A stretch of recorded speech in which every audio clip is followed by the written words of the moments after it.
हरे कृष्णा। अध्याय 2 श्लोक नंबर 53। श्रुति विप्रतिपन्नते यदा स्थास्यति निश्चला समाधौ अचला बुद्धिस्तदा योगम अवाप्स्यसि। इसका अर्थ, जब तुम्हारा मन वेदों की अलंकारमयी भाषा से विचलित न हो और वह आत्म साक्षात्कार की समाधि में स्थिर हो जाए, तब तुम्हें दिव्य चेतना प्राप्त हो जाएगी। इसका तात्पर्य, कोई समाधि में है, इस कथन का अर्थ यह होता है कि वह पूर्णतया कृष्ण भावना भावित है, अर्थात उसने पूर्ण समाधि में ब्रह्म, परमात्मा तथा भगवान को प्राप्त कर लिया है। आत्म साक्षात्कार की सर्वोच्च सिद्धि यह जान लेना है कि मनुष्य कृष्ण का शाश्वत दास है और उसका एकमात्र कर्तव्य कृष्ण भावनामृत में अपने सारे कर्म करना है। कृष्ण भावना भावित व्यक्ति या भगवान के एक निष्ठ भक्त को न तो वेदों की अलंकारमयी वाणी से विचलित होना चाहिए, न ही स्वर्ग जाने के उद्देश्य से सकाम कर्मों में प्रवृत्त होना चाहिए। कृष्ण भावनामृत में मनुष्य कृष्ण के सानिध्य में रहता है और कृष्ण से प्राप्त सारे आदेश उस दिव्य अवस्था में समझे जा सकते हैं। ऐसे कार्यों के परिणाम स्वरूप निश्चयात्मक ज्ञान की प्राप्ति निश्चित है। उसे कृष्ण या उनके प्रतिनिधि गुरु की आज्ञाओं का पालन मात्र करना होगा। हरे कृष्णा। तो ये था तात्पर्य दोस्तों, अब ये श्लोक उनके लिए है जो कृष्ण भक्ति में आए हैं।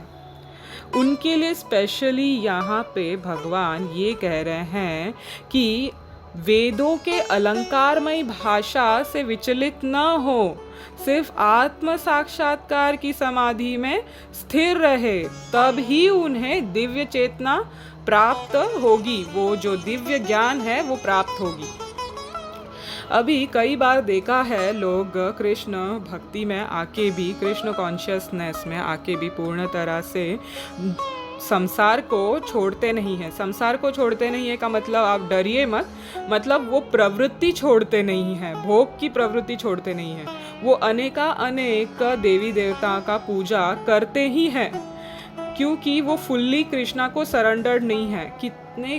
अनेकों बार मैंने देखा है कुछ लोगों को बात करते हुए कि हम तो जन्म से ही इस देवी को मानते आ रहे हैं, हम तो स्कूल के टाइम से, हम तो कॉलेज के टाइम से, या इस टाइम से उस टाइम से ही इनको मानते आ रहे हैं, तो हम उनको छोड़ नहीं सकते। और कुछ लोग तो भयवश कि कहीं ये देवी देवता हमको श्राप ना दे दे, ऐसे समझकर कृष्ण को पूर्ण सरेंडर नहीं करते। मगर इस श्लोक में कृष्णा ऐसे भक्तों को अलर्ट कर रहे हैं, अवेयरनेस करवा रहे हैं कि जब तुम्हारा मन वेदों की अलंकारमयी भाषा, क्योंकि ये सब जो अनुष्ठान करते हैं देवी देवता के तरफ, ये वेदों में ही तो वर्णित है कि तुमको ये चाहिए तो तुम इस देवता के पीछे जाओ, तुमको वो चाहिए, सुविधा चाहिए तो तुम इस देवी को पूजा करो।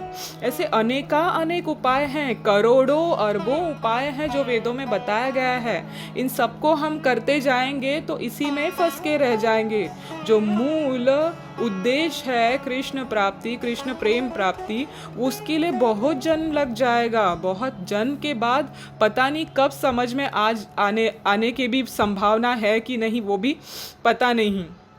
मगर इसी जन्म में अगर हम ठान ले कि हमको सिर्फ कृष्ण भक्ति करना है और इस दुखमयी संसार से निकल जाना है, इनसे हमसे कोई लेना देना नहीं है, बस हमें एक कर्तव्य भगवान ने निभाने दिया है, तो हमको वो पूर्णता से अच्छे से करना है, उसको त्यागना नहीं है। बट उसमें लगी हुई जो प्रवृत्ति है, भोग की प्रवृत्ति है, फल अपेक्षा करने की प्रवृत्ति है, उसको क्या करना है, उसे त्यागना है। जीवन को नहीं त्यागना है, उस प्रवृत्ति को त्यागना है। तो त्याग इसको बोलते हैं। तो यहाँ पे भगवान बहुत इम्पोर्टेंट बोल रहे हैं उनके लिए जो ऑलरेडी कृष्ण भक्ति में आए हैं। तो अर्जुन के द्वारा हमें भगवान फटकार लगा रहे हैं। यहाँ पे श्रीला प्रभुपाद भी तात्पर्य में यही बोल रहे हैं कि कोई समाधि में है, इसका अर्थ पूर्णता क्या है? पूर्णतया कृष्ण भावना भावित होना। इसको समाधि कहते हैं। कब?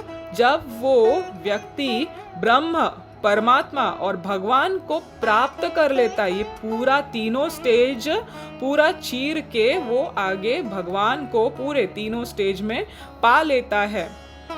तो मनुष्य को चाहिए आत्म साक्षात्कार में सर्वोच्च सिद्धि। सर्वोच्च सिद्धि मतलब ये टॉप मोस्ट विद्या है, सिद्धि है जो हमको मिली है कृष्ण भक्ति। ये सभी सिद्धियों से सर्वोच्च है, ऐसे श्रीला प्रभुपाद यहाँ पे बता रहे हैं। आप चाहिए तो गीता खोल के 2nd चैप्टर के 53rd श्लोक में ये देख सकते हैं, अगर आपको मेरे पे यकीन नहीं है तो। यहाँ पे उन्होंने क्लियरली बताया है कि हम कृष्ण भगवान के शाश्वत मतलब परमानेंट दास हैं, सेवक हैं, और हमारा एकमात्र कर्तव्य कृष्ण भावनामृत है और कोई कर्म नहीं करना है। ये कर्म वो कर्म नहीं है, क्योंकि ये सभी कर्म कांड में गिना जाता है। और ये वेदों के अलंकृत वाणी से विचलित होना नहीं चाहिए, क्योंकि या फिर दूसरी चीज स्वर्ग जाने के उपाय, उद्देश्य, ये सब प्रवृत्ति नहीं रखनी चाहिए, क्योंकि ये कृष्ण भक्ति में हमारी रोड़े बन रहे हैं। और रोड़ा बनना, रुकावट बनना का मतलब है हमें वापस दूसरा शरीर लेना। दूसरा शरीर हम लेते रहेंगे दोस्तों, ये कहीं ना कहीं ये विशियस साइकिल जो है, डेंजरस साइकिल जो है बर्थ एंड डेथ का, ये बंद करना होगा हमें। हम ही जिम्मेदार है, हमको ही शुरुआत करना है। हम ऐसे बोल नहीं सकते कि मेरी जब मन चलेगी तब मैं भगवान को शरण करूँगा, तब तक मुझे जितना मौज मस्ती करना है मैं कर लूँगा, मैं देवी देवताओं को जितना ये करना है उनको पूछ लूँगा, उनसे सामान इकट्ठा करता रहूँगा। कितना इकट्ठा करेंगे, कितना तक? एक दिन मृत्यु आके गले लगा के लेके जाएगी काल के रूप में, और पता भी नहीं चलेगा। ये विदिन अ सेकेंड होगा, या बोल नहीं सकते कि कौन सा शरीर हमको किस वृत्ति के वजह से, प्रवृत्ति के वजह से मिलेगी। इसीलिए आप बोलिए, हम कृष्ण भगवान के शरण में रह के पूर्ण सुरक्षित ये हमारा विचार रखते हुए जीवन बिताना चाहते हैं, या कि अनेक लोगों के हाथ पैर पकड़ के या देवी देवताओं के हाथ पैर पकड़ के अंतकाल में आप किसको याद करोगे? और खुद भगवान अर्जुन के कहते हैं, अंतकाले च मामेवं स्मरन् मुक्त्वा कलेवरम, अंतवंता इमे देहा। ऐसे बहुत सारे श्लोक है भगवत गीता में जहाँ पे भगवान हमको याद दिला रहे हैं, बता रहे हैं लास्ट में जो कॉन्शियसनेस बनती है, जो चेतना बनती है पूरे जीवन में हमने जो बिताया है, जिनको याद किया है, जिनकी तरफ सेवा किया है, वही अंतकाल में हमें याद आता है। और भगवान प्रॉमिस करते हैं जो अंतकाल में याद आता है वही तुमको शरीर मिलेगा अगले जन्म में। अगर आप गलत सलत चीज़ के बारे में सोच रहे हो तो सोच लो आपकी कितना खतरनाक है। आपको प्रकृति मजबूरन ज़बरदस्ती उस शरीर से निकाल के जो आप डिज़ायर कर रहे हो उस शरीर में वो डाल देगी, और वो किस काल से, समय के हिसाब से, परिस्थिति के हिसाब से मिलेगा हम कह नहीं सकते। इसीलिए ये कामना करना ये बहुत खतरनाक है, और कॉन्शियसनेस हमारा प्योर रहना ये सबसे बड़ा हमारा कर्तव्य है। तो कॉन्शियस कब क्लियर होगा? जब हम कृष्ण भावना भावित रहेंगे, क्योंकि उसमें कोई गलती करना पॉसिबल ही नहीं है। जब हम कृष्ण भगवान जो पूर्ण पुरुषोत्तम भगवान हैं उनकी जब हम सेवा अर्चना करते हैं तो धीरे धीरे हमारी चित्त की मतलब कॉन्शियसनेस की शुद्धि होती है। इसीलिए तो श्रीला प्रभुपाद ने इस्कॉन का नाम ऐसा दिया है ना, international society for Krishna consciousness, not God consciousness और ह्यूमन कॉन्शियसनेस, कृष्ण कॉन्शियसनेस। क्योंकि कृष्ण कॉन्शियसनेस ही हमको इस भौतिक संसार से निकाल सकता है और वापस अपने घर लेके जा सकता है। तो यहाँ पे श्रीला प्रभुपाद लास्ट लाइन में क्या कह रहे हैं? उसके लिए हमें कृष्ण या उनके प्रतिनिधि गुरु की आज्ञाओं का पालन मात्र करना होगा। बस इतना सा ही है और कोई बड़ी बात नहीं है। ये तो हम और आप बिल्कुल आसानी से कर सकते हैं। हरे कृष्णा कृष्ण कृष्ण कृष्ण हरे हरे, हरे राम राम राम हरे हरे। श्री कृष्ण भगवान की जय। श्रीला प्रभुपाद की जय।